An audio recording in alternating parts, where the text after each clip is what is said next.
A pre-dawn humid morning here in Camp Mesa Taters, and Taters is not awake and looks like a plague victim. Guess who's had coffee and guess who is actively breaking down due to old age? Seriously, she can hardly walk. She's like a zombie. It's the last Taters Tuesday today. By next Tuesday... Unless things go really right or really wrong. Yeah. No matter what happens, by next Tuesday I need to be back in Irvine, back at school. We are feeling much better after getting cleaned up, cooled off. I am not sandy, I am not muddy, so that's nice. Pretty sticky already though. And feeling pretty well set up for the last 100 miles and change. Heat rush is down a bit, although still kind of bad. And also a couple days ago I pulled, I think, a glute muscle after sitting in the boat for hours on end. Every time I stand up I'm always like really tight, and this time I stood up and felt a sharp pain in my butt. It's happened at long last. The youngin is starting to feel the decay of old age. She pulled her butt sitting, not hiking, not climbing, it was sitting on her butt all day for 70 days in a row. That is not good Old for age, you people. Old age. I sat on my ass for 20 years in IT. Never threw my butt. So it was a minor kind of a pain and annoyance for a day or so, but then yesterday as we were pulling the boat up those rocks, I really had to just grit my teeth and take some big steps with a heavy load, and then we walked around town a little bit, and it got a lot worse, I realized, because I actually couldn't find a position to sleep in last night where it wasn't hurting, and I'm limping pretty badly this morning. Fortunately, we should be all done with the long resupply walks and things like that, so it's just a matter of managing how I'm sitting in the boat and trying to get up slowly and carefully. We didn't think we were portaging through a mile of New Orleans either, so you don't know.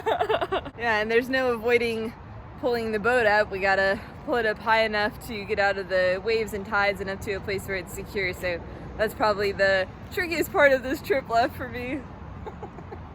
The butt part. Due to the heat being so bad the last couple of days, our plan had been to start at first light, basically. Of course, the usual thing happened when I have coffee and somebody to talk to, and we ended up slipping a little bit. And on the way out of town, our River Angel decided to show us a couple of sites, and then we scouted out where we were going to launch. And there goes Taters trying to tourist. Do I need to give you a piggyback ride?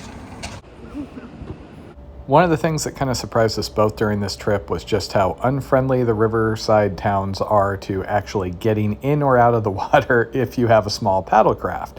We came in yesterday via the French Quarter steps, which was not the best, so we ended up going over to Algiers Point and looking around trying to find something that was halfway reasonable for getting the boat down. We're right across the river and we're going to make something work. It's not pretty, but yeah. Welcome to the Mississippi. We found a spot on the western shore that'll work a little better for this morning. Right across the western shore where we already were, so we don't have to upriver. I am feeling especially useless this morning as Matt is having to carry everything, trying to minimize lifting heavy things with my muscle injury. We're only a marginal security violation here. And with a big assist from our anonymous River Angel, we have managed to get back in the water with Blondie of the Broken Bouteille. Oh, this is the best week ever. So if you think I'm being mean, but I'm 10 years older than her. I live a complicated life, like nothing works. Look at all I've hiked and look how many foot issues I've had. So the fact it's for once her, because normally my feet are melting down, I've got the back issues, we're slowing down for me, and she's just kind of like, la, la, la, la. So I just find it somewhat amusing. It's the opposite here. Can't always be me. It is the decade of Blondie complication. This is why I never use my Crocs when we are landing or launching. When I was scouting, I got so coated by mayflies, I was wishing Jen was there to be giggling uncontrollably.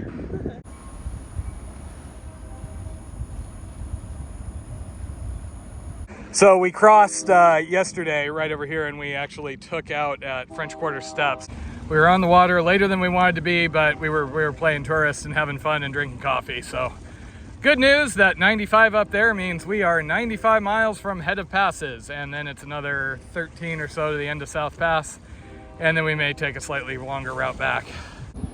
And we are back to the fun already.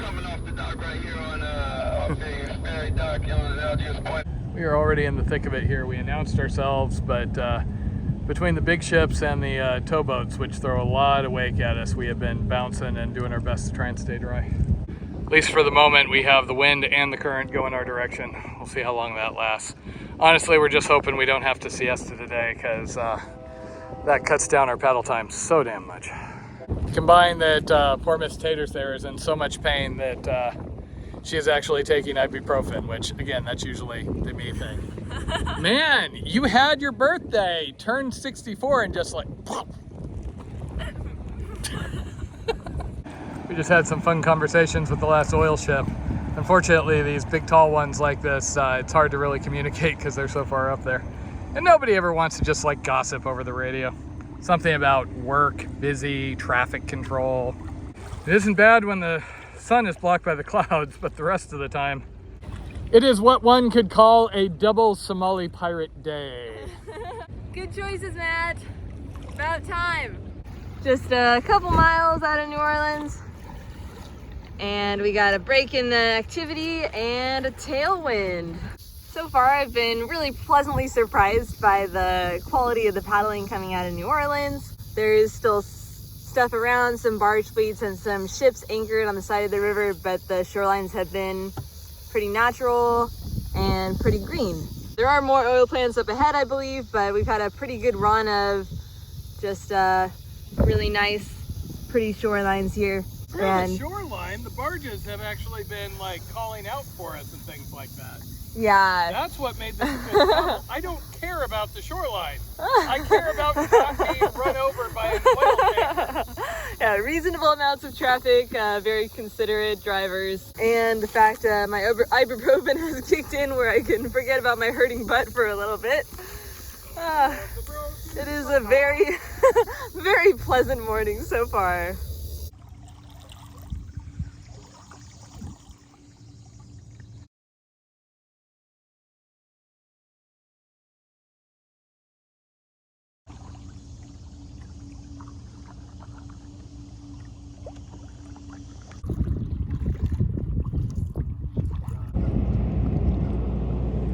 All the ships. We actually got a break from all the factories and everything. Not even a ton of boats everywhere. And we are still seeing gators. Yay. Mostly all been small ones, and they like to kind of sink away from us. Maybe they can detect that Taters is injured and they'll go after her. So we did one of our rare channel crossings because of this whole giant parking lot. Called out on 67, and we are having a hell of a time getting any acknowledgements or even figuring out if people can hear us. Call out a location, you know, that we're a canoe and we're crossing, and we've heard people talking about us, but nobody acknowledging anything as far as hearing us. It's enough to make you think that our radio's busted. I think that's actually an eagle. That is the first eagle we have seen for a really long while. They were all over the headwaters and then disappeared somewhere along the way.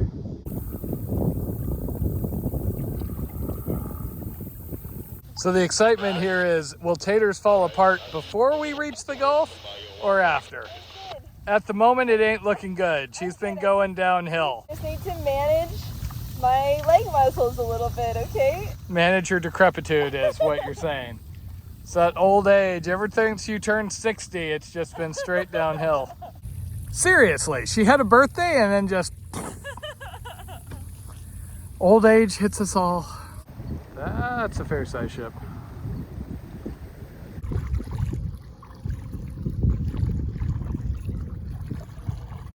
No, not from here. It looks like a fish, though.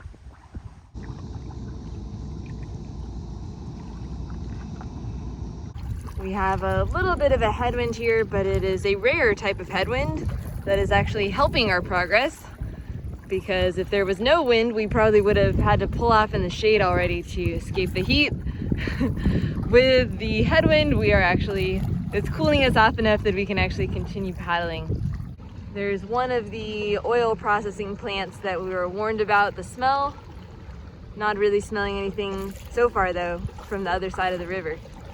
So yesterday we actually had tanker pilots commenting on the stylishness of my dress and about how they could like see this from a distance. And we just got confirmation of just how far you can see it. So our River Angel friend saw a post on one of the Facebook groups for New Orleans, and somebody got a video of us crossing the channel over to French Quarter from the 27th story of the Four Seasons, and you can actually see us. That's the cool thing. People in the comments are kind of hilariously saying that you basically can't set foot in the river because the river will kill you because of like currents, logs, and 100 other things. The current's so fast. God, I wish the current was so fast. We are like, do you see how slow we're moving? That's even with Blondie paddling. There are people who have done this in high water with 10-mile-an-hour currents. That ain't this. At 3:32 p.m. Central Daylight Time, a severe thunderstorm was located near Bush, or 11 miles northeast of Covington, moving southeast at 25 miles per hour. So that's the first time we've ever got an emergency weather alert on the radio. Looks like the storm, at least for the moment, isn't going to hit us, but looks kind of serious up to the north. Our marine radio has just been going crazy due to the storm. It's still sitting well north of us, but it looks like things are going crazy. A bit north of New Orleans at Lake Pontchartrain. Mile 66, and over the last few miles the river has really opened up, widened out, and gotten a lot quieter. Also, we learned that our radio makes a very obnoxious shrill tone when there is a weather alert in the area. I'm not sure how we haven't noticed that before. I guess just luck as far as when we had our radio on versus when the storms were coming in. It does have us keeping an eye on possible camp options should we need to start early. And there haven't been a ton of easy put-in camp options around here. The shore is this mix of the kind of tiles and these loose rocks that we learned are called riprap. Haven't seen any actual sand for a while. There was a little bit of a break in the rocks with mud that we took a break on earlier. So we could make this stuff work if needed. It's hard to pull the boat out on this, but we could in an emergency. River Gator mentions a couple of sites within the next 6 miles, doesn't describe them super glowingly. Why does it look like that's getting closer? Mm-hmm. Look how fast it's moving too. So it looks like the storms have turned towards us, so we're going to pull off here. It ain't great, but it's better than being on the water if things get too nasty. And the weather alerts have been going off non-stop. So we're basically on the riverside of the levee, but far enough up where it would take a pretty major event to flood us out. We went from not being threatened by the storm to watching north of New Orleans going, wow, they're really getting nailed, to everything's starting to move south quickly. Plus side, it's supposed to drop like 6 degrees tomorrow. So there is that. Like you're feeling all my Taters easy. That went from calm and peaceful, it's way north of us, to very stormy. It looks like it's just about right on top of us very, very quickly. Luckily, we were able to find something pretty much right away. We didn't even have to take out on the riprap. We were able to take out on this cement pavement tile stuff instead, which is a little nicer. Walked just a little way back into those trees and got a decent sight. Not a ton of protection, but enough trees. We should be out of imminent lightning danger.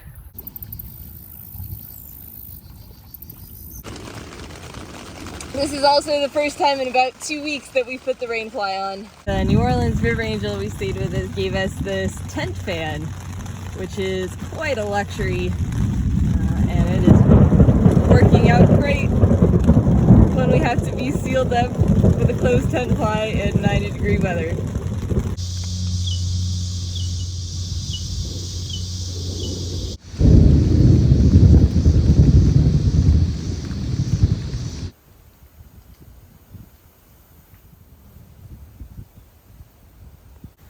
Here's where we ended up for the night. Not too bad of an emergency camp. We've had thunder and lightning going off on us pretty much constantly for the last 2 hours. At least we got a break in the rain enough that I could cook. Also, today was pretty much the best paddling day for the last few days. We got out of the industrial zone and into some nice peaceful paddling with tree-lined shores again. Although my butt was hurting pretty much all day and that was a little bit distracting, I am just amazingly lucky to be out here with someone who not only makes sure I didn't have to do anything that would aggravate it, didn't let me carry anything all day long, but also even gets me laughing about it. Home sweet